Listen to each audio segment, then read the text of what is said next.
ऑफिसच्या घड्याळामध्ये 5 वाजले होते.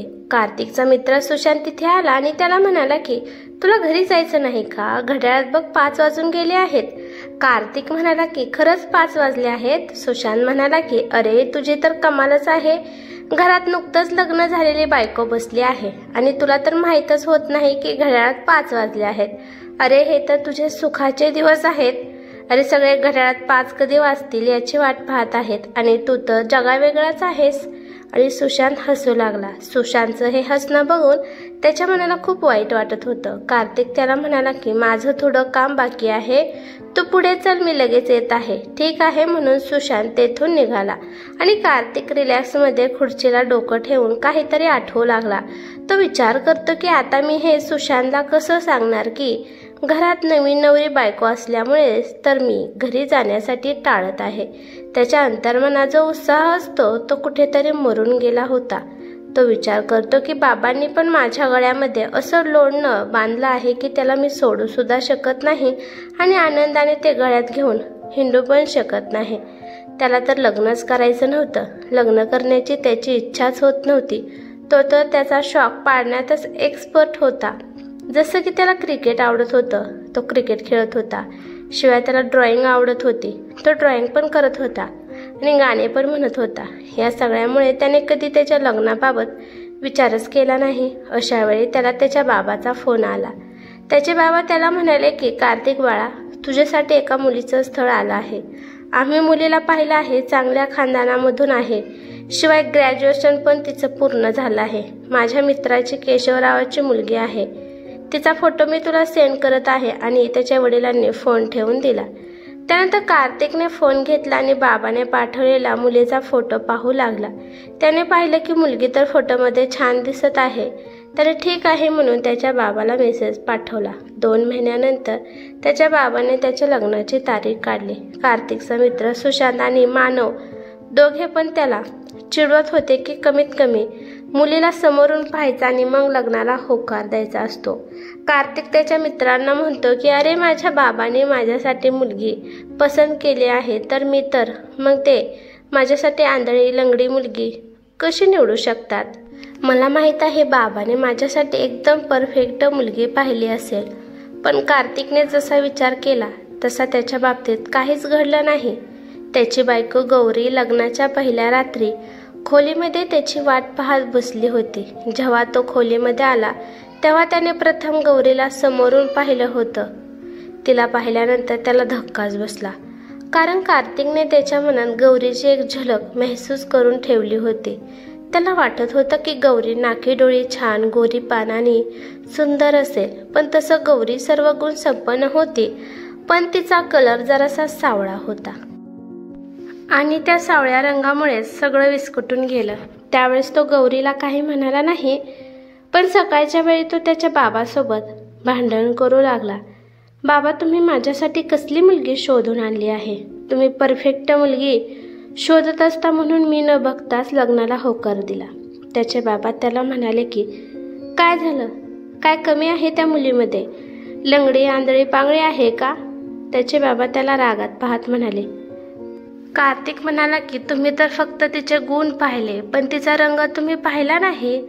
तुम्हाला दिसत नाही का ती किती सावळी आहे? त्याचे बाबा त्याला म्हणाले की गौरी एका चांगल्या खानदानातील आणि शिकलेली मुलगी आहे. शिवाय तू तिला नोकरीला सुद्धा लावू शकतो. तिचा रंग सावळा आहे म्हणून एवढी मोठी गोष्ट काही नाही. कार्तिकची आई पण त्याला समजवत होती. अरे बाळा, मुलगी सावळी आहे, काळी नाही, त्यामुळे तिला काही सुद्धा वाईट साईड बोलू नकोस. कदाचित यांचं बोलणं गौरीच्या कानावर पडत होते. रात्रीच्या वेळी गौरी हळू आवाजात कार्तिकला म्हणाली की कदाचित मला वाटत आहे की हे लग्न तुमच्या इच्छेच्या विरुद्ध झालं आहे. गौरीचं बोलणं ऐकून तो शांत झाला. 15 दिवसानंतर कार्तिक गौरीला घेऊन शहराकडे आला आणि गौरी यांचा संसार व्यवस्थित मांडू लागली. साहेब, घरी जायचे नाही का?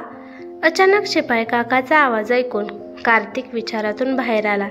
त्याने घड्याळाकडे पाहिले तर 6:30 वाजले होते. अरे बापरे, खूप उशीर झाला म्हणून तो लगेच उठला. घरी जाण्याचा त्याचा कसलाच मूड नव्हता.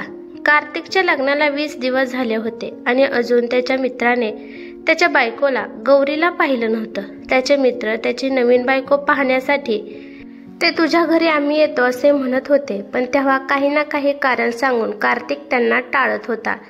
कारण तो काही करू शकत नव्हता. कारण सुशांतची बायको अंकिता खूपच स्मार्ट आणि सुंदर होती आणि मानवची बायको अर्चना तर खूप गोरी आणि सुंदर होती. त्याच्या दोन्ही पण मित्रांच्या बायका खूपच सुंदर होत्या. त्या दोघी त्यांच्या नवऱ्यासोबत बिनधास्त कुठे पण फिरायला जात होते आणि त्यांचे नवरे पण खूप खुश होते. पण कार्तिक तर एक दिवस पण गौरीला कुठे घेऊन बाहेर गेला नव्हता. माहीत नाही, पण त्याच्या मनात हीन ग्रंथी निर्माण झाली होती. त्याला वाटत होतं की त्याचा जोडा अजिबात चांगला नाही. जेव्हा कार्तिक घरी आला तर गौरी घर व्यवस्थित करत होती. कार्तिक आल्यावर ती लगेचच किचनमध्ये गेली आणि त्याच्यासाठी चहा घेऊन आली. कार्तिक उदासपणाने चहा पित होता. त्याचा उदास चेहरा पाहून गौरीला वाईट वाटत होतं की सध्या त्याच्या मनाला किती वेदना होत असतील. ती विचार करते की मी तर हे घर किती सुंदर सजवलं आहे, पण मी माझ्या नवऱ्याच्या मनाला कसं सुंदर बनवू. गौरी घराला खूप छान सजवत होती. कधी कधी तर ही सजावट पाहून कार्तिक पण हैराण होत होता. तिची तारीफ करण्याचे शब्द तर त्याच्या पोटांमध्येच अडकून राहत होते. गौरी तर रोज नवीन नवीन पदार्थ त्याच्यासाठी बनवत होती. ते जेवण पाहून कार्तिकला दुप्पट भूक लागत होती. जेव्हा तो आंघोळ करण्यासाठी बाथरूममध्ये जात होता तेव्हा त्याचे कपडे, टॉवेल, साबण सगळं व्यवस्थित जाग्यावर असायचं.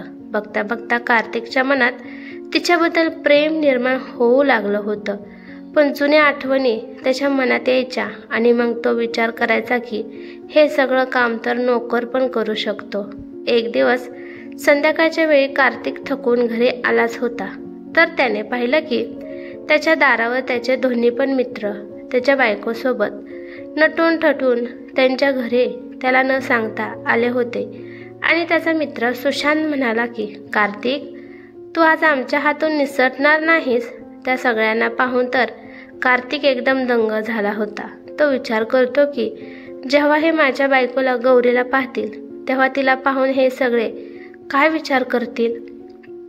त्याला भीती वाटू लागली की आता त्याला त्याचे मित्र चिडवतील की ही अशी कोणती रूपाची राणी होती म्हणून तो तुझ्या बायकोला लपवून ठेवत होतास.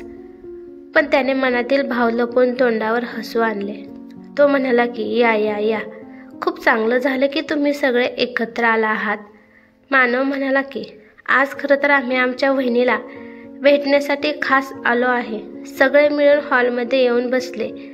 सगळे घरातील सजावटीला पाहू लागले.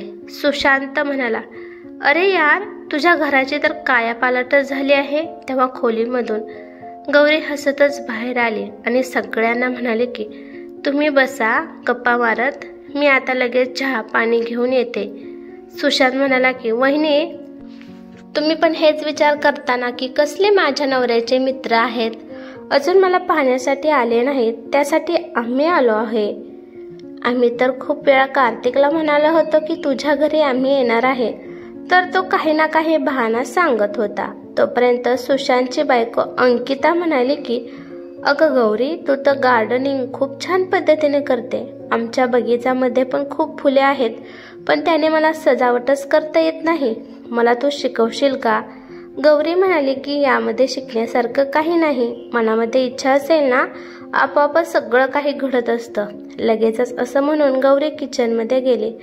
सगळ्यांना चहा दिल्यानंतर त्यांच्यासाठी काहीतरी खाण्यासाठी गौरी बनवू लागली.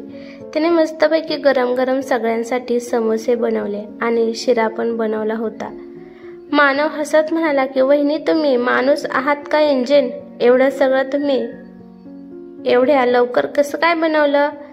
एका तासानंतर सगळेच माघारी जाऊ लागले. तेव्हा हाताचा कोपर मारत सुशांत कार्तिकला म्हणाला की अरे, तुझी बायको तर खूपच गुणी आहे.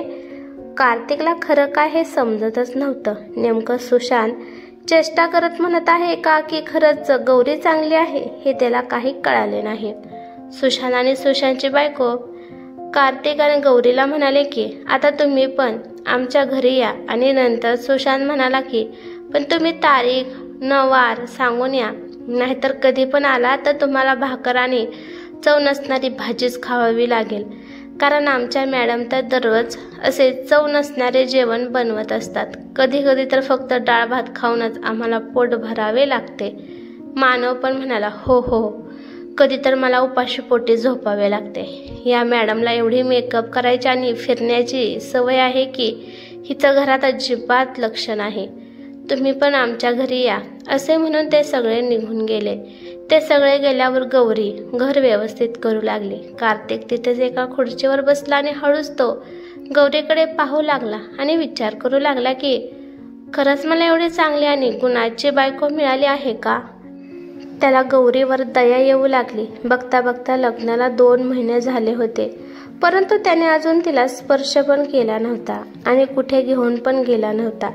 एक दिवस कार्तिक घरी लवकर आला आणि तो त्याच्या बायकोला गौरीला म्हणाला की लवकर तयार हो, आपल्याला सुशांतच्या घरी जायचं आहे. गौरीने आश्चर्याने कार्तिककडे पाहिलं आणि शांतपणाने तयार होण्यासाठी ती निघून गेली. थोड्या वेळानंतर लगेचच गौरी तयार झाली आणि दोघे पण सुशांतच्या घरी येऊन थांबले. त्यांनी पाहिलं की आतमधून खूप जोराने बोलण्याचा आवाज येत होता. सुशांत मोठ्याने ओरडत होता की हे घर आहे का काय आहे? तू माझे जरुरीचे कागद पण सांभाळून ठेवू शकत नाही का?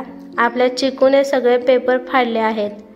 तू पूर्णपणे गावंढळ आहेस. तू एवढी शिकलेली आहेस तरी पण तुला जरुरीचे कागद व्यवस्थित ठेवता येत नाही का? अंकिता रागाने सुशांतला म्हणाली की मी तुझी बायको आहे, मोलकरी नाही की तुझी प्रत्येक वस्तू मी सांभाळून ठेवू. त्या दोघांचं बोलणं ऐकून कार्तिक आणि गौरी एकमेकांच्या तोंडाकडे पाहू लागले. आता अशा वेळेत आतमध्ये कसे जायचे असा प्रश्न त्या दोघांना पडला. त्यानंतर खोकत कार्तिकने दरवाजाची बेल वाजवली. दरवाजा अंकिताने उघडला होता. कार्तिकने पाहिलं की तिच्या चेहऱ्यावर मेकअप नव्हता. तिने साधारण साडी घातली होती आणि तिने तिचे केस पण व्यवस्थित बांधले नव्हते. अशा अवस्थेत ती खूपच बेकार दिसत होती. त्या दोघांना पाहून अंकिता हसली आणि हसून त्याचं स्वागत केलं. त्या दोघांना पाहून सुशांत हैराण झाला आणि विस्कटलेले कागद गोळा करू लागला.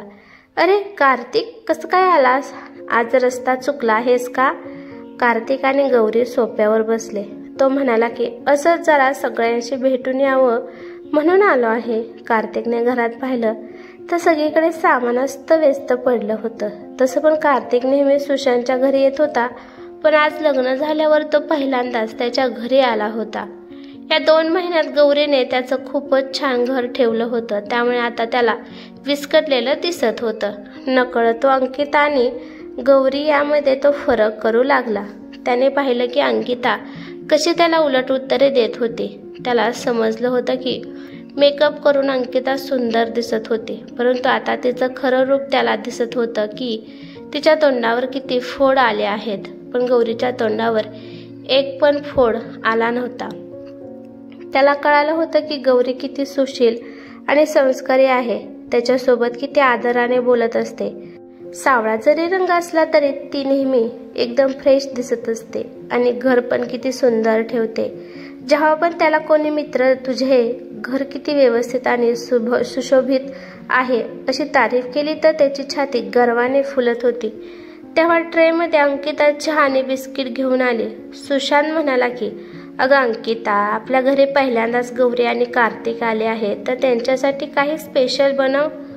अंकिता म्हणाली की घरात काहीच नाही, तर मी त्यांच्यासाठी काय स्पेशल बनवू? तुम्ही असं करा की आता पटकन बाजारात जाऊन काहीतरी घेऊन या.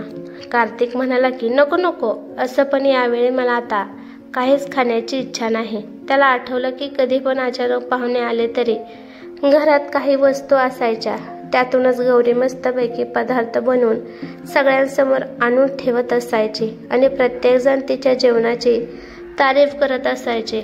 थोड्या वेळानंतर दोघे पण घरातून बाहेर आले आणि बोलत बोलत कार्तिक गौरीला म्हणाला की इथे शेजारीच मानवचं घर आहे, त्याच्या पण घरी जाऊ, नाहीतर त्याला नंतर कळले की मी सुशांतच्या घरी आलो होतो तर मला तो काही बाई बोलेल. असा विचार करून तो मानवच्या घरी निघाला. चालत चालत कार्तिकने गौरीचा हात हातात घेतला आणि तो चालू लागला. गौरी आश्चर्याने त्याच्याकडे पाहू लागली. तो नेहमी तिच्यापासून लांब पळणारा नवरा आज स्वतःहून तिच्या जवळ येत आहे यामुळे तिला आश्चर्य वाटत होते. त्याने जाऊन मानवच्या घराचा दरवाजा वाजवला तर मानव किचनमधून बाहेर टॉवेलला हात पुसत दरवाजा उघडायला आला. समोर गौरी आणि कार्तिकला पाहून त्याला लाज वाटू लागली. तो कार्तिकला म्हणाला की, रे वा कार्तिक, कसं काय अचानक आलास? तुला पाहून खूप आनंद झाला. अरे सुशांतच्या घरी आलतो, म्हणलं तुझ्या घरी जाऊन यावं. कार्तिकच्याही लक्षात आलं की मानव पण सुशांत सारखंच अस्तव्यस्त घर पडलं आहे. मानव त्या दोघांना म्हणाला की तुम्ही दोघं बसा, मी तुमच्यासाठी चहा घेऊन येतो. आणि अर्चना तर तिच्या मैत्रिणीच्या बर्थडे पार्टीला गेली आहे. कार्तिक मनातल्या मनात विचार करतो की बायको पार्टीला गेली आहे आणि नवरा किचनमध्ये, आणि तो विचार करत करतच मनात हसू लागला. गौरी अचानक उठली आणि म्हणाली की, दादा तुम्ही बसा, मी चहा बनवून आणते. तेव्हा 1.5 वर्षाचा मानसचा मुलगा पण उठला आणि तो रडू लागला आणि मग मानव त्याला सांभाळू लागला. गौरीने त्या दोघांसाठी चहा बनवला आणि तिने लगेचच बाळासाठी काहीतरी खायला बनवले आणि ती मानवला म्हणाली की तुम्ही चहा प्या आणि बाळाला माझ्याकडे द्या. तो नको नको म्हणत होता तरी पण गौरीने त्याला घेतलं आणि त्याला ती खाऊ भरवू लागली. मानव हळू आवाजात कार्तिकला म्हणाला की, अरे कार्तिक, तुझी बायको तर खूपच चांगली आहे. दुसऱ्यांच्या घराला पण ते आपलं घर मानून कशी कामे करत आहे. बायको असावी तर अशी तुझ्या बायकोसारखी, नाही तर माझी बायको आहे. बाळाला इथे ठेवून मैत्रिणीसोबत पार्टी करायला गेली आहे. एवढंच नाही तर दिवसभर पण हिंडत असते आणि या मुलासाठी तिने आया लावली आहे. कार्तिकला फक्त त्याची बायको सावळी आहे याचाच प्रॉब्लेम होता, पण त्याच्या दोन्ही पण मित्रांच्या गोऱ्या बायकांच्या प्रत्येक गोष्टीवरून त्यांना प्रॉब्लेम दिसत होता. त्यांच्यात तर आनंद सुख असं काहीच नव्हतं. रविवारच्या दिवशी कार्तिकने त्याच्या लग्नाची पार्टी सगळ्यांना दिली होती. कार्तिक सगळे जेवण बाहेरून ऑर्डर करून आणणार होता, पण यासाठी गौरीने नकार दिला आणि घरीच तिने मस्तपैकी नॉनव्हेज जेवण बनवले होते. त्याने पाहिलं की त्याचे 4-5 दोस्त त्यांच्या फॅमिलीसोबत आले होते आणि ते सगळे एक एक करून गौरीकडून तिची कला शिकून घेत होते.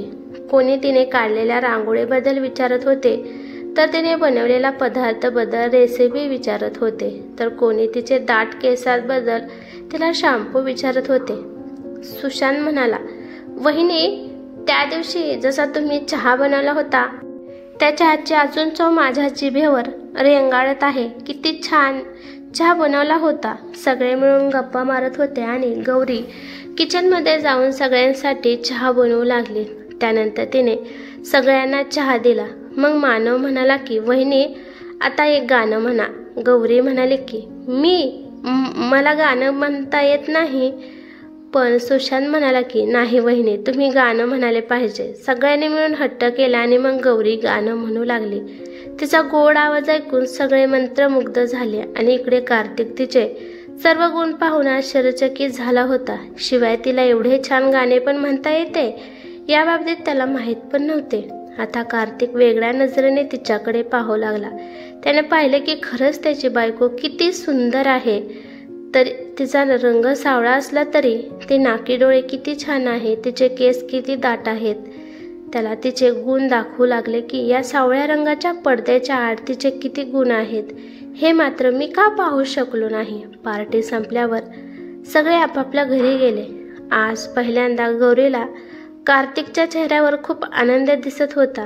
शिवाय तो बिनधास्त गौरीला बोलत होता. हिम्मत करून गौरी त्याला म्हणाली की, तुम्ही आज खूपच आनंदी दिसत आहात. कार्तिक तिला म्हणाला की, हो गौरी, मी खूपच खुश आहे. मला माफ कर, मी नेहमी तुझ्यासोबत वाईट व्यवहार केला, पण आज मला खरंच कळाले आहे की तू तर खरंच एक हिरा आहेस.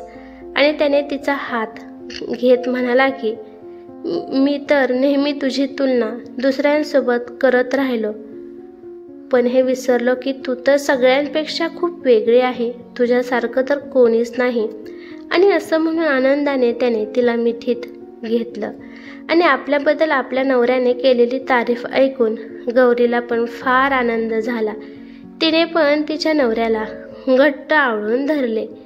ही कथा कशी वाटली ते मला कमेंट करून नक्की सांगा. कथा आवडली तर लाईक शेअर नक्की करा आणि चॅनलवरती नवीन असाल तर चॅनलला सबस्क्राईब करा. धन्यवाद.